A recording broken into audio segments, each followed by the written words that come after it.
don't know if it was love. I don't know if it was desperation. I don't know if it was, I'm just going to live in Delulu because I want this to work. I want to be married. I'm at this age. I need marriage and children. I don't give a fuck how I get it because that's what it was giving.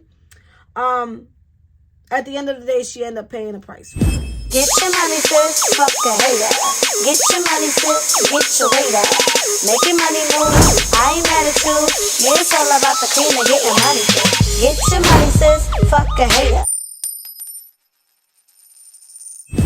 What's good, everybody, and welcome back to 2 Cent Tuesday with Jenny, where you will be getting my unsolicited, unapologetic opinion about what's going on in the world today. If you are new to this channel, welcome. Make sure you hit the subscribe button and don't forget to hit that notification bell so that you are notified every single time that I post a new video. And you might as well go ahead and give this video a big old thumbs up. And without further ado, let's get right into today's topic. If you are not on TikTok, then you probably don't know about this woman that has gone viral. At this point, though, she is streaming across all social media platforms: Instagram, TikTok, Twitter, now known as X. She's everywhere. And why? This young lady by the name of Risa Tisa, which is her TikTok username, has posted 50 videos about how she married a pathological liar. She calls the series, "Who the Fuck Did I Marry?" Instantly, everyone on social media gravitated towards these videos, including myself. It popped up on my For You page, and the title alone made me interested in what was going on and what was the story this woman was going to tell. She starts off giving a full disclosure that she is going to try her best to protect every single person involved in the story, including her ex-husband. She was not going to use real names, and certain things she was just going to make up for the sake of everyone's privacy. Again, it's 50 videos. Each video is almost 10 minutes long. If you want to go see it, go to TikTok. Go and check her out. Go and watch if you care to. If not, I'm just going to go ahead and give you the flash round of everything. This young woman matched with a guy on Facebook dating app. She then noticed that they also were a match on another dating app. And they decided to, I don't remember who reached out to who, but they started talking. They set up to go out on a date. On her way to the date, and I just feel like I need to point this out because, listen, baby, when the Lord is trying to tell you something, you got to listen. On her way to the date, her tire blew out, causing her to lose control of the vehicle. Thank God she didn't get into any accidents or anything, but she did have to call and let him know. He came, whatever. The date worked out wonderful. They were inseparable from that point on. 2 weeks after they met, this is in 2020 when everyone went into lockdown. Now, they are residing in Georgia. She states that Georgia was headed into a lockdown, and the two of them needed to make a decision of where they were going to quarantine. Are we going to quarantine at your house, or are we going to quarantine at my house? 2 weeks after they met. She had the bigger house. Obviously, they stayed in her home.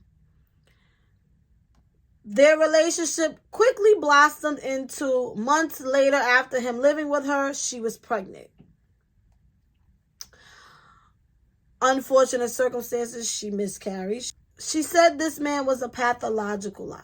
Now, what is a pathological liar? Because a lot of people like to use the word, but don't really know, including myself, never really took the time out to understand what a pathological liar is. It's someone who has the compulsive urge to lie, whether big or small, regardless of the situation. So, in other words, people who like to lie for no reason. It can be a small lie. It can be a big lie. It's most of the time it's an unnecessary lie. There's no reason to lie about it, but they do anyway. And this is what she was dealing with. The man lied about everything in their relationship, from the amount of money he makes, to the jobs he had, to the family he had, about his ex-wife, wives, come to find out, putting death on people that wasn't really dead. Had this woman looking for houses. They got realtors, they went to houses, they put in offers, cash offers, wasted realtors' time, never bought the house, never bought any of the houses that they went to go see, test drove cars, BMWs, Audis, multiple times, never bought the cars. This is what this man was doing. Created this imaginary world, and even down to the conversations he would have on his phone. He had a regular routine of speaking to his brother every morning for about 30 to 45 minutes. This is what she's saying. The conversation would go like, yeah, bro, what's going on? Yeah, oh, wow, that's crazy. Everybody getting together this weekend. Da, da, da, da. Oh, babe, whatever the brother name is, said hi. Oh, tell him I said hi. Carry on with the conversation. All right, click. This is what she said she was dealing with.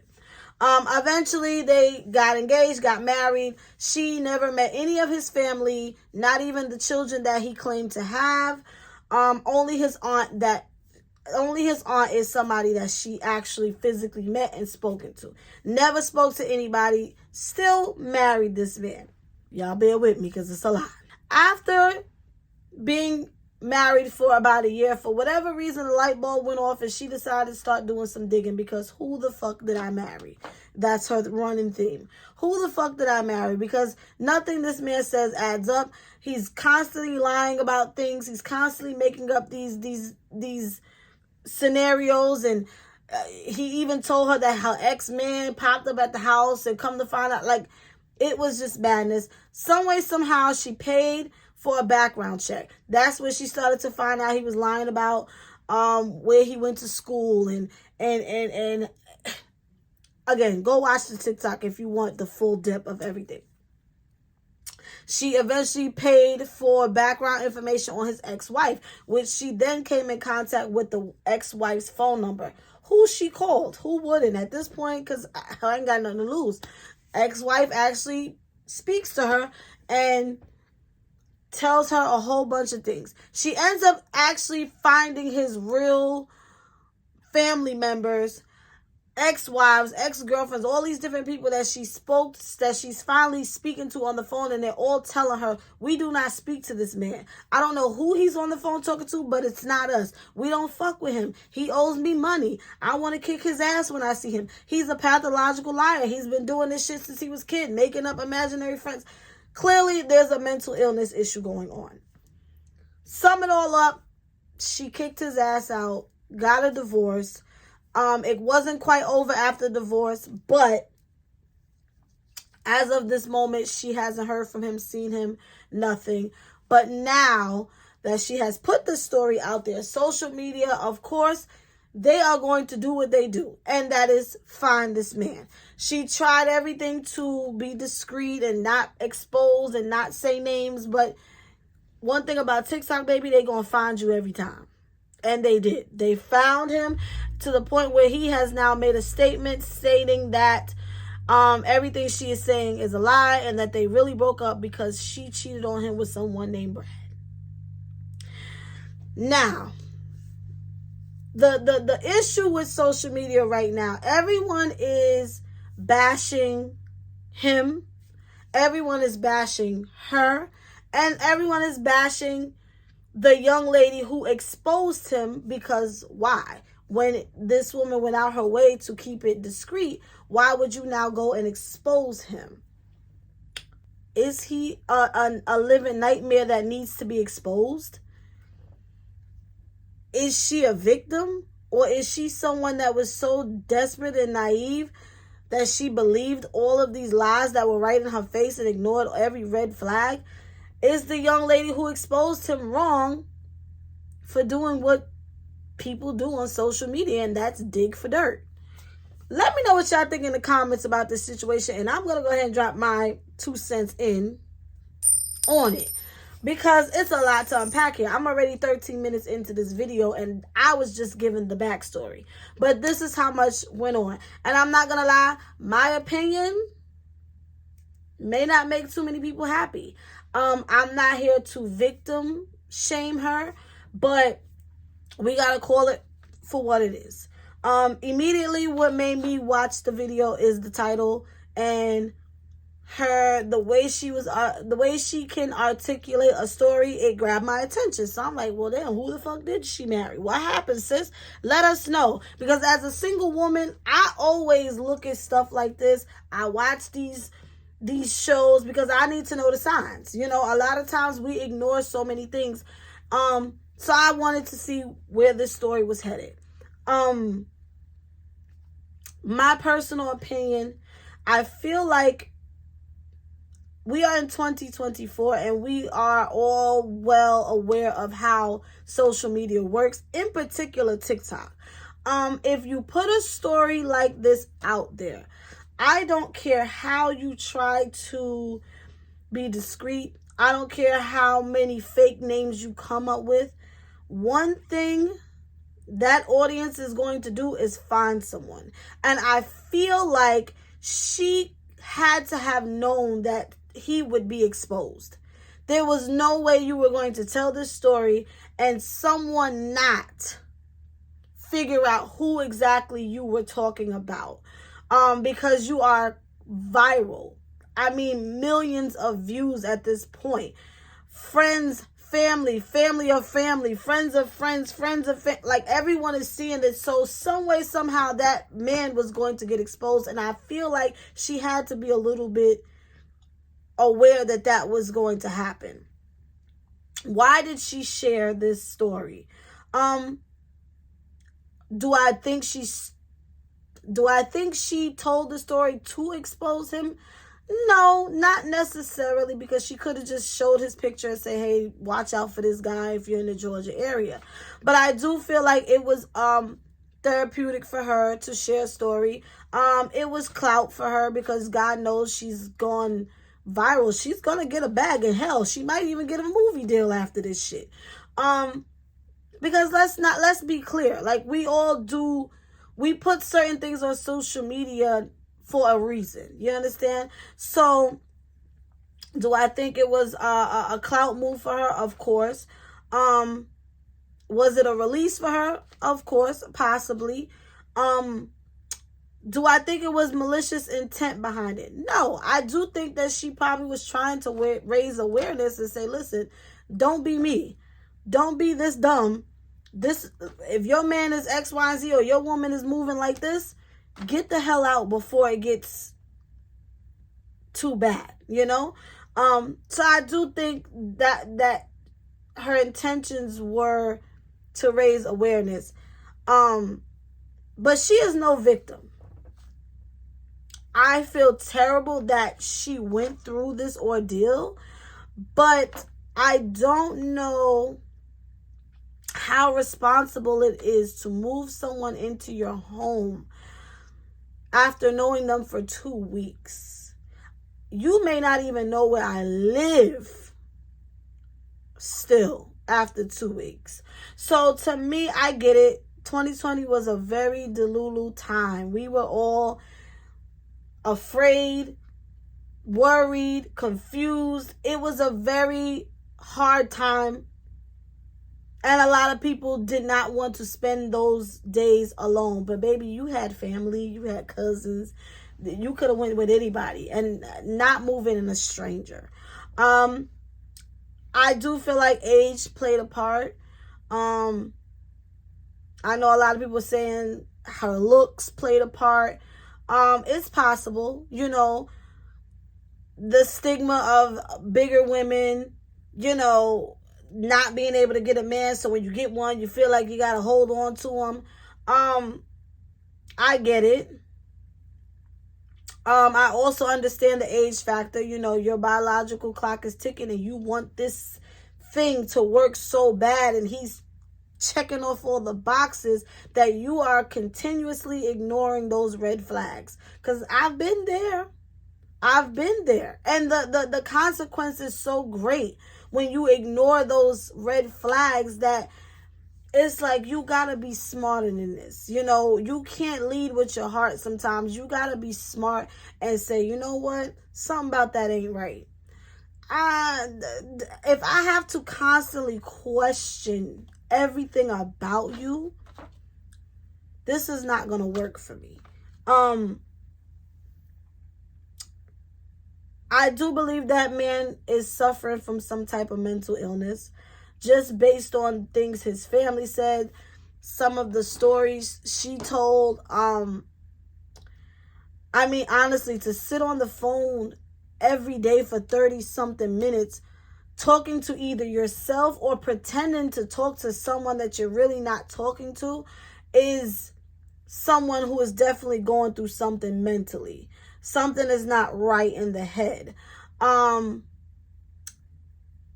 Later it came out that he's actually a twin, and the life that he painted for her, I'm a VP in my company, I have football money, I have this, that, and the third, I drive this type of car, or I want to get this type of car. This was the life his twin was actually living. So clearly he has made up this world in his mind, because clearly he burned so many bridges that he didn't have anyone left. So in his mind, I still have my family, I'm rich, I'm this, I'm that. He was mentally going through something. And again, it makes me like really want to understand why this woman would go and marry somebody when you have never laid eyes on, not even, only person she says she actually met was the aunt.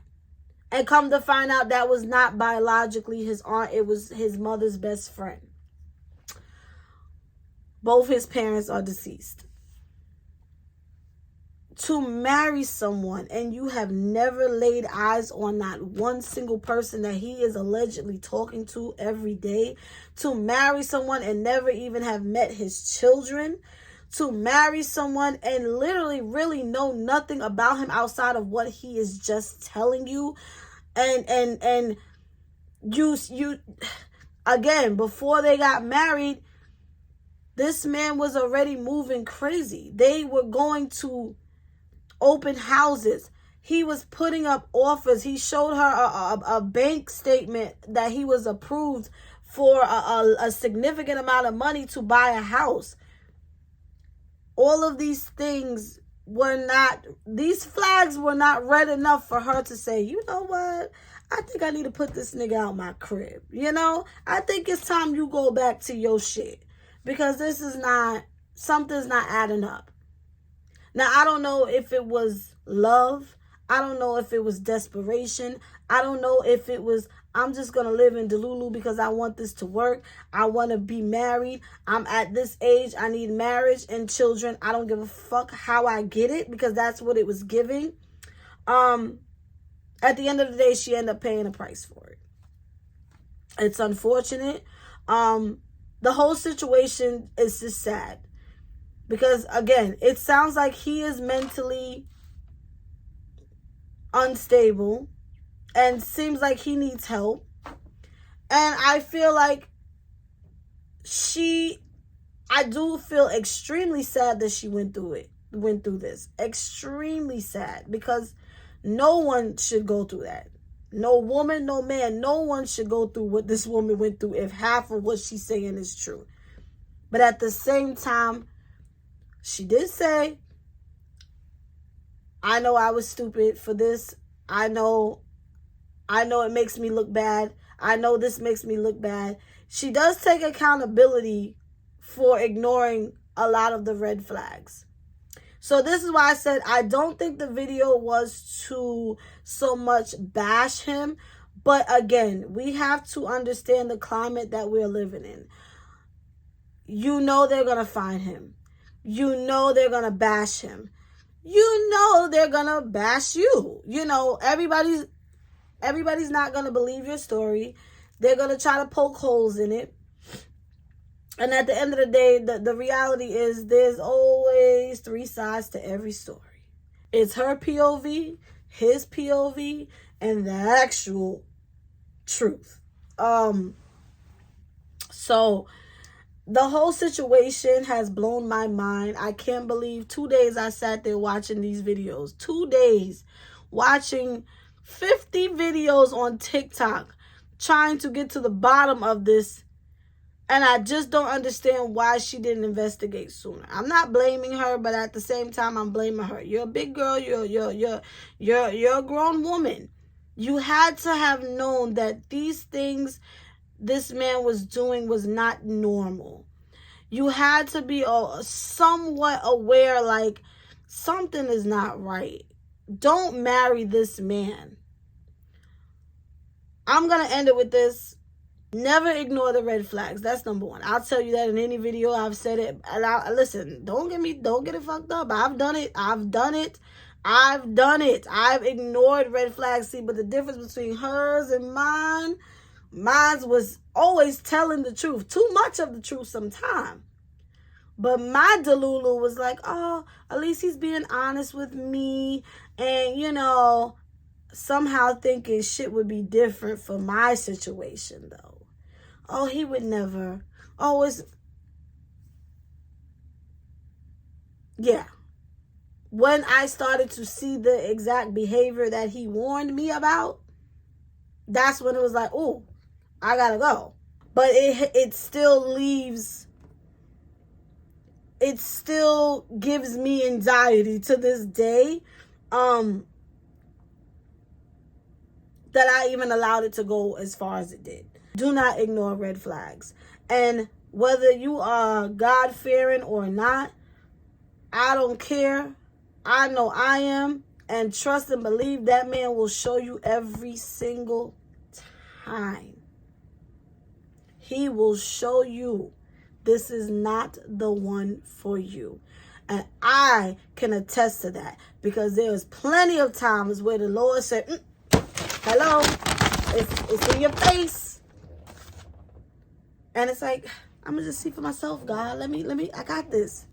When that lady's tire blew out on the way to their first date, that was the first message he tried to show her. Yeah, don't even make it to that date. This ain't what you want here. But we ignore those intuitions because we want love. We don't want to be alone. We want marriage. We want the baby. You gotta hear me talking. And trust me, as I'm saying it to myself. Don't ignore those signs. With that being said, if you thought this was some crazy drama, make sure y'all go and check out my 2 books, Inherited Dysfunction Part 1 and 2, available on Amazon.com. The link will be in the description down below. Also, make sure y'all follow me on all of my social media platforms, also in the description down below. And Jenny is